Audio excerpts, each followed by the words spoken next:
सेठ मोहनलाल शहर के एक बड़े व्यापारी थे। सेठ मोहनलाल ने बड़े बेटे अनिल की तो पहले ही शादी कर दी थी। अब वो अपने छोटे बेटे सूरज के लिए लड़की ढूंढ रहे थे, पर सूरज काफी दिनों से शादी के लिए टाल रहा था। कारण था कि सूरज सीमा नाम की लड़की से बहुत प्यार करता था। सीमा एक गरीब परिवार की लड़की थी, इसी वजह से सूरज को डर था कि कहीं वो सीमा के बारे में घर में कहे और शादी के लिए मना न हो जाए। पर एक दिन सूरज के पिता ने उसे सीमा के साथ बाजार में देख लिया और इस बारे में सूरज से बात की। देखो सूरज बेटा, मैंने तुम्हें किसी लड़की के साथ देख लिया था। हम तुमसे बहुत दिनों से कह रहे हैं कि हमें बताओ कि तुम्हारी नजर में कोई लड़की है या फिर हम खुद तुम्हारे लिए कोई रिश्ता ढूंढें। अब जब बात सामने आ ही गई है तो तुम हमें बता दो कि वो लड़की कौन है जिसके साथ तुम रेस्टोरेंट में बैठे थे। पापा, उसका नाम सीमा है। मैं और सीमा एक दूसरे से बहुत प्यार करते हैं पापा। पर मैं इसलिए आपको उसके बारे में नहीं बता रहा था क्योंकि सीमा की फैमिली हमारे जैसी रिच नहीं है। वो बहुत ही गरीब लोग हैं पापा, पर नेचर के बहुत अच्छे हैं। सीमा का नेचर भी बहुत ही अच्छा है। मैं सीमा से शादी करना चाहता हूँ पापा। क्या हुआ जो गरीब है? बेटा तुम तो जानते हो मैंने भी अपनी मेहनत से ही ये मुकाम हासिल किया है। मुझे शादी से कोई एतराज नहीं है, बस लड़की अच्छी है, हमें और कुछ नहीं चाहिए।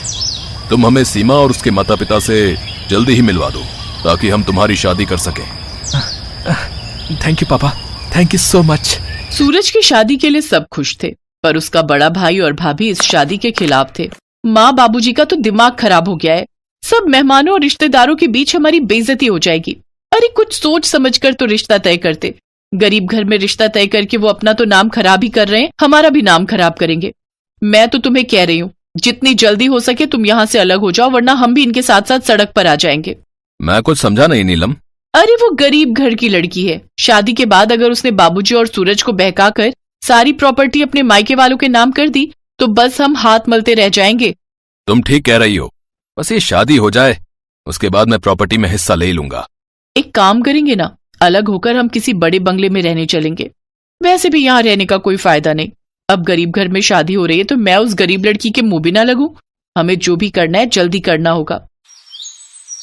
सूरज के माता पिता सीमा और उसके परिवार वालों से मिले तो सचमुच उन्हें उनका नेचर बहुत अच्छा लगा। बात पक्की हुई और सीमा और सूरज की शादी हो गई। बहू, बन गई खीर? जी माँ जी, बस बनने वाली है, ड्राई फ्रूट डालने रह गए हैं। अच्छा, नीलम सीमा को ड्राई फ्रूट का डिब्बा दे दो। नीलम ही सारी रसोई संभालती है। ये लो, और ध्यान रहे ड्राई फ्रूट डालने में कंजूसी मत करना। तुमने तो अपने घर में इतना ड्राई फ्रूट देखा ही नहीं होगा, पर हमारे यहाँ किसी चीज की कोई कमी नहीं है। मेहमानों को खीर खिलानी है तो ड्राई फ्रूट अच्छा होना चाहिए। नीलम ड्राई फ्रूट का डिब्बा देकर मुंह बनाती हुई रसोई से बाहर चली गई।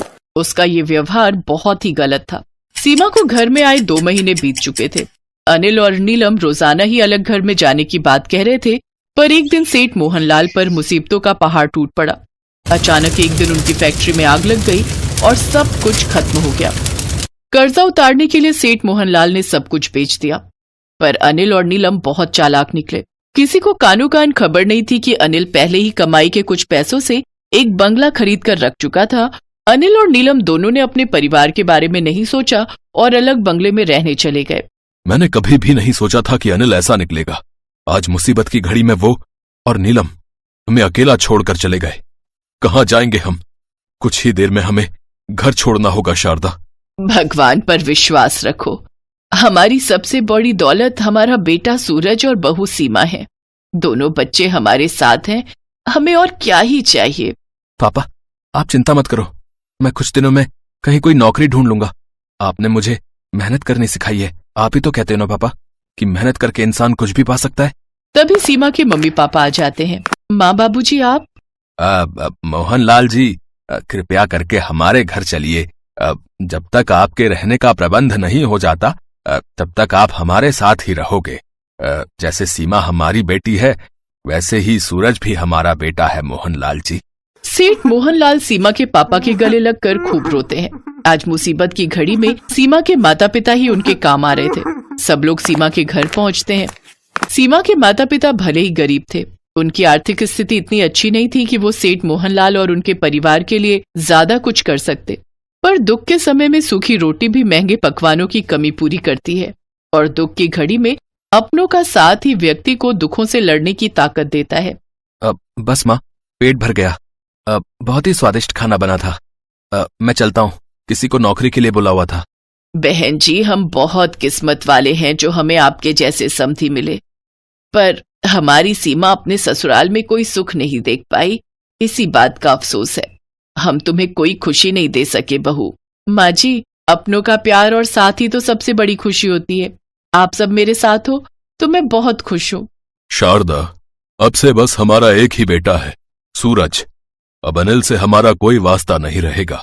अगले कुछ महीनों तक सूरज अपने परिवार के साथ अपने ससुराल में ही रहा, पर वहां उसे किसी भी चीज की कोई कमी नहीं महसूस हुई। उसे और उसके परिवार को बहुत प्यार और सम्मान मिला। कुछ महीनों बाद जब सूरज की नौकरी अच्छी जगह लग गई, तब वहीं पास में ही उन्होंने एक घर किराए पर ले लिया। सूरज और सीमा ने मिलकर अपने परिवार को संभाला और फिर से एक नई जिंदगी की शुरुआत करने की कोशिश की।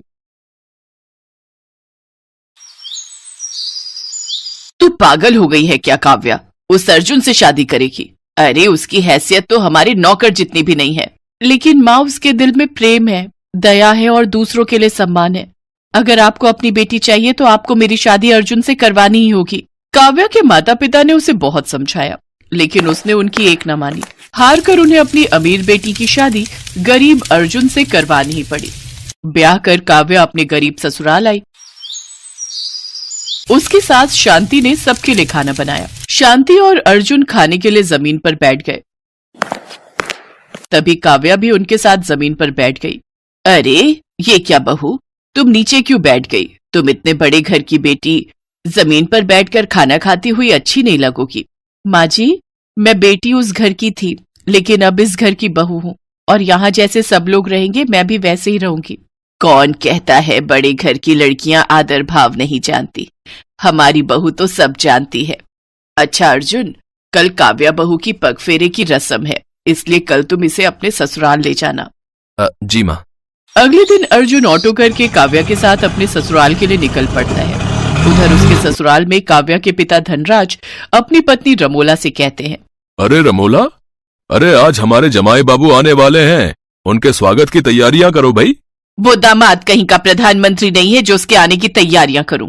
हमारी ही बेटी की मति मारी गई थी जो अच्छे अच्छे घराने के रिश्ते ठुकरा दिए और उस लप्पू से शादी कर ली।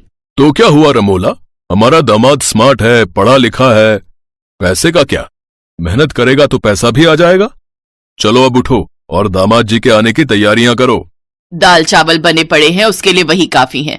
और अपनी बेटी के लिए मैं पिज्जा, स्ट्रॉबेरी शेक और बर्गर ऑनलाइन ऑर्डर कर दूंगी। ना जाने इन 2 दिन में मेरी बच्ची ने क्या रूखा सूखा खाया होगा।